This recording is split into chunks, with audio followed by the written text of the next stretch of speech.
What's up, nail geeks, and welcome back to another Emily Damali video. I am super stoked to show this 5-piece set to you guys.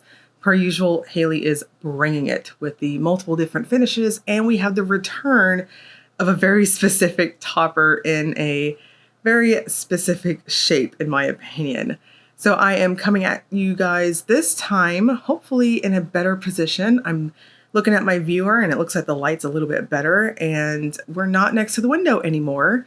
I hope you guys can tell that it's glitter behind me. I have a glitter wall and I'm super excited to show it off.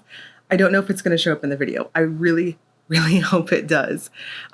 Before we get into the swatches, I just wanted to ask some advice really quick. I have been doing the curly your whole method for a couple of weeks now and it's not sticking to my hair. So if you have any advice for me, I am more than happy to hear it. Maybe even link me a couple of things. But we're not here to talk about hair. We're here to talk about nails. So without further ado, let's dive in and check out what Emily Damali has for us. So we're going to start with what I'm dubbing the biological glitter. This is the same path. This is very limited and is described as a clear glitter topper filled with silver wave-shaped glitters and silver hex glitters.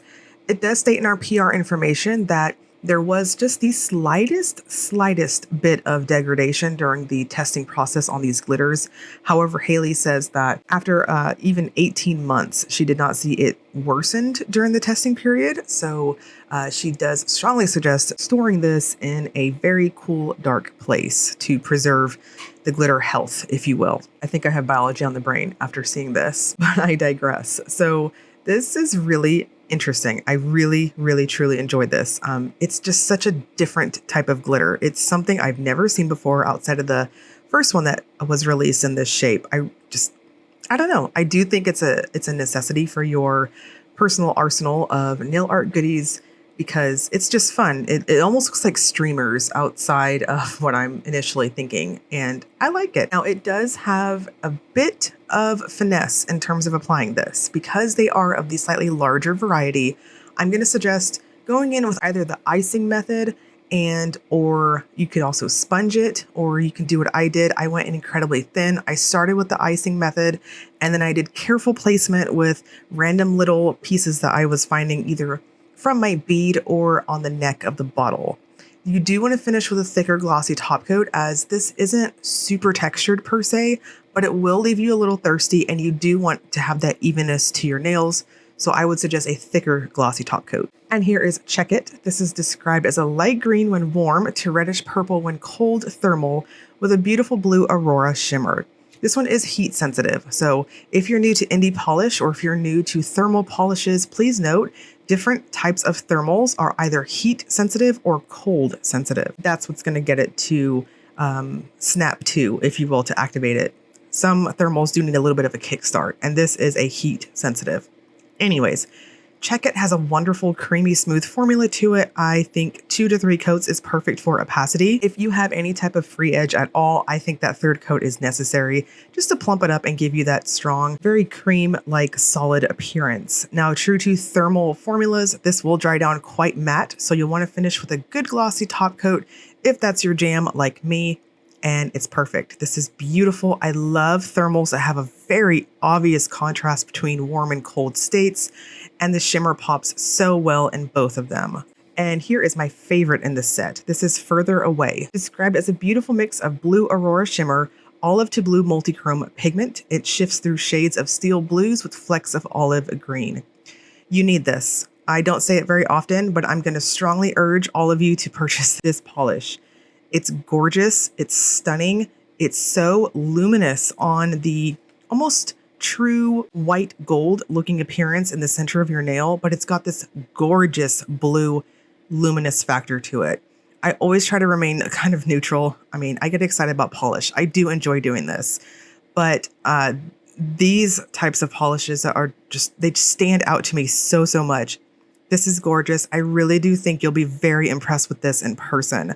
I'm going to suggest 3 light coats. It does have a very metallic feel, true chrome-like finish on dry down. So I'm going to suggest a thicker glossy top coat, once again, a plumping one, and it's perfect. This is so shifty and just unique in my opinion in how it shifts from silver to blue to a very strong luminous blue at extreme angles. And here is Grand Delusions. This is a dark khaki jelly base with blue aurora shimmer and silver metallic glitters. So we've got a glitter bomb going on here. I do agree with that official description. This is just straight jelly goodness. The glitters here have more of a heavier feel on application. So I would suggest going in, starting very light on that first coat, just to get almost like a sticky sort of base going. And then I personally found that 3 really, really thin coats maximize the pond effect so I can see the layers of glitter in between my coats. And I also maximize the shimmer going here. I really strongly suggest that. I think you could have full coverage at 2 normal coats, but you might have some dragging with it. So to get that beautiful, scattered, perfect smooth finish, I would suggest 3 super thin coats, a glitter smoother, and a glossy top coat, and you're perfect, you're good to go. And lastly, we've got It's Come to This. This is described as a pale, dusty blue polish with strong copper to orange to gold to green shifting aurora shimmer. This one is very shifty in person. So indoor lighting and bright lights, you'll see the pinky sort of shift that you see on my finger here. And on my macro shot at the very end of the shot, you'll see that I caught the orange shift to it, but please know in person that green is not super shy. I know a lot of aurora shimmers, you kind of have to like really hold your fingers straight towards like the fingertips towards your eye, your face to see that green shift. This one was really there. It was so much more noticeable than a lot of aurora shimmers that I do see. It's beautiful.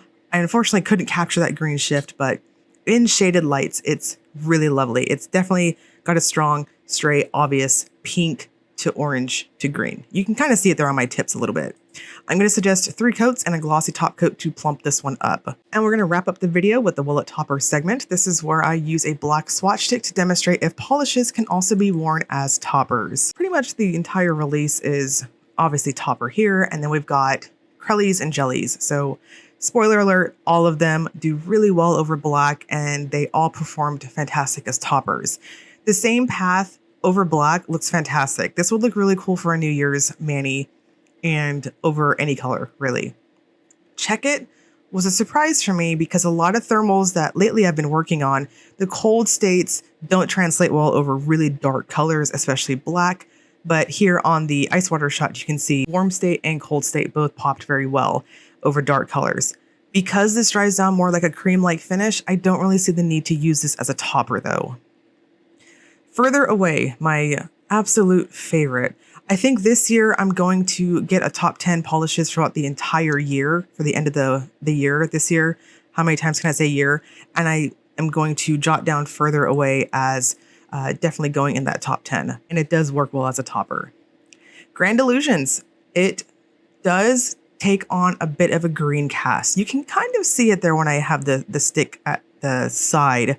So I'm going to suggest really dark colors and maybe matchy match, but it does pass the test. And of course, It's Come to This has that lovely crellyish, mostly jelly type formula with that beautiful, strong shimmer factor. This is going to look lovely over both light and dark colors. Okay, so the release is going to happen very soon on the US and international site and the Australian site. And we've got a official launch time of Thursday, February the 1st at 10 a.m.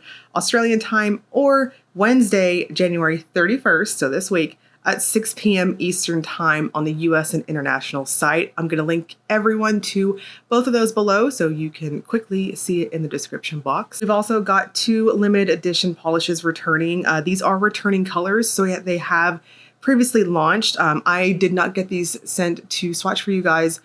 I'm thinking I did swatch them way back when they were initially returned, as these are from, well, one of them is from 2018.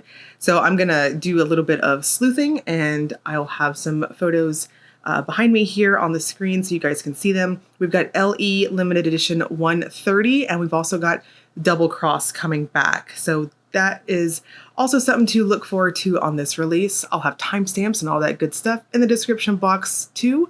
And as always, if you enjoyed the video, please like and subscribe. Thank you so much for watching.